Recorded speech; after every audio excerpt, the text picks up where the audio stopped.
हमारी कायनात जो बिग बैंग के बाद से मुसलसल फैल रहा है। एक अंदाजे के मुताबिक ऑब्जर्वेबल यूनिवर्स में 100 से 200 बिलियन गैलेक्सीज मौजूद हैं, जिसमें से एक हमारी गैलेक्सी मिल्की वे भी है, जो कि इस यूनिवर्स में एक रेत के ज़र्रे के बराबर भी नहीं।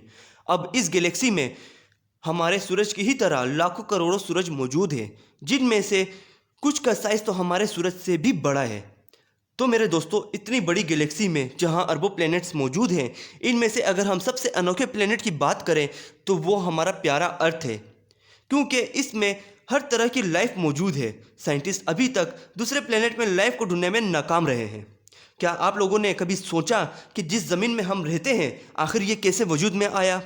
आखिर हमारी ज़मीन बनी कैसे थी और किन किन मुश्किलात का सामना करना पड़ा? ये सब आज की इस वीडियो में। लेकिन हमेशा की तरह मैं अपने नए आने वाले दोस्तों से चाहूँगा कि वो मेरे चैनल साइंस की दुनिया को लाजमी सब्सक्राइब करें और इस वीडियो को ज़्यादा से ज़्यादा शेयर करें, ताकि ये अमेजिंग इन्फॉर्मेशन दूसरों तक भी पहुँच सके। आज से 4.5 अरब साल पहले हमारी ज़मीन आग के एक बहुत बड़े गोले की सूरत में अपने सूरज के गिर्द घूम रही थी। यह हमारी ज़मीन थी जिसमें ज़िंदगी का नामो निशान तक मौजूद नहीं था। इस वक्त बहुत सारे छोटे बड़े एस्ट्रॉइड्स ज़मीन से टकराया करते थे और इसी दौरान हमारी ज़मीन का अपना एक चांद भी बना। काफ़ी लंबे अरसे के बाद ज़मीन का टेम्परेचर ठंडा हुआ। इसके बाद 4 अरब साल पहले हमारी ज़मीन पर एक बार फिर से एस्ट्रॉइड्स बरसने लगे, लेकिन इस बार एस्ट्रॉइड्स के साथ कॉमेट्स भी गिर रहे थे।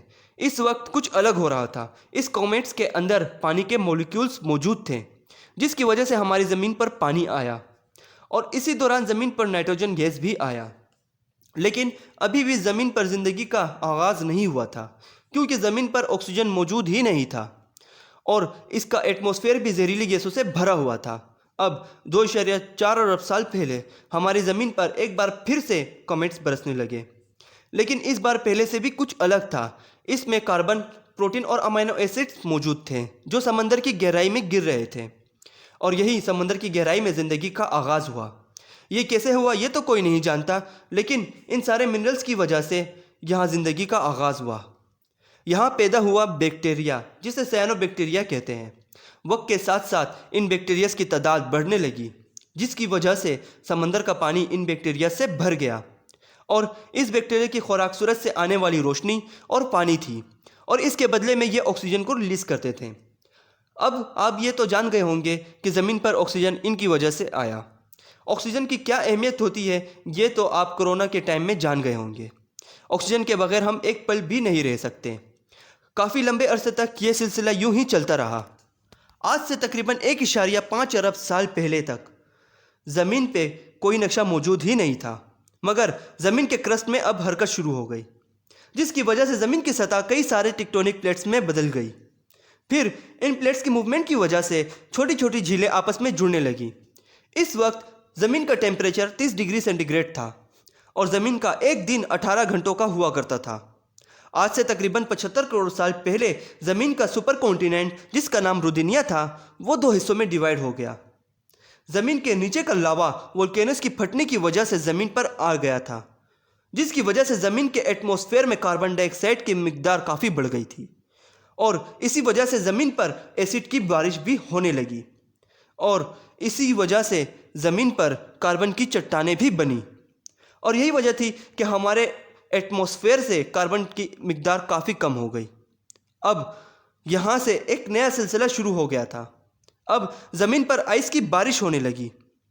ये आइस काफ़ी अरसे तक ज़मीन पर ही रही, लेकिन एक बार फिर से वोल्केनोस की फटने की वजह से कार्बन डाइऑक्साइड की मिकदार बढ़ने लगी और इस वजह से ज़मीन का टेम्परेचर बढ़ने लगा और इसीलिए ज़मीन पर मौजूद आइस भी पिघलने लगी।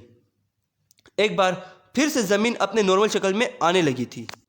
इन सब बातों में तो हम उन बैक्टीरियाज को तो भूल ही गए। आज से 54 करोड़ साल पहले ज़मीन अपने पहले जैसी हालत में आ चुकी थी और ये बैक्टीरियाज मुख्तलिफ़ किस्म के समुद्री जानवर में बदल चुके थे। आज से 46 करोड़ साल पहले ज़मीन कुछ आज की ही ज़मीन की तरह दिखाई देने लगा। ज़मीन का सुपर कॉन्टिनेंट कई हिस्सों में तकसीम हो चुका था, लेकिन अभी तक पौधे और जानवर वगैरह यहाँ नहीं आए। ऐसा इसलिए कि सूरज से आने वाली अल्ट्रावायलेट रेडिएशन की वजह से हो रहा था और ज़मीन के ऑक्सीजन सूरज की अल्ट्रावायलेट रेस को एब्जॉर्ब करके ओजोन गैस में बदल रही थी, जिसकी वजह से ज़मीन के चारों तरफ ओजोन लेयर बन गई, जो कि सूरज से आने वाली अल्ट्रावायलेट रेडिएशन को ज़मीन तक पहुंचने से रोक रही थी। अब ज़मीन पर पेड़ पौधे आने लगे और समंदर में मौजूद कुछ जानवर ज़मीन में आके रहने लगे, जिसका नाम टिकटेलिक था। करोड़ों साल बाद ये जानवर मुकम्मल तौर पर ज़मीन में रहने के काबिल हो गए और इनका नाम रखा गया टेट्रापोड्स। ये वही जानवर थे जो आगे जाकर डायनासोर्स में बदलने वाले थे। यहीं से ज़िंदगी का आगाज़ हुआ था। लेकिन कुदरत को कुछ और ही मंजूर था। एक बार फिर से वोल्केनोस फटने लगे और वोल्केनोस के फटने की वजह से ज़मीन का टेम्परेचर एक बार फिर से बढ़ गया और जानदारों की 95% आबादी ख़त्म हो गई। अब जो जानदार जिंदा बच गए थे वो गर्मी से बचने के लिए ज़मीन के अंदर रहने लगे। वक्त के साथ साथ ज़मीन एक बार फिर से नॉर्मल होने लगी।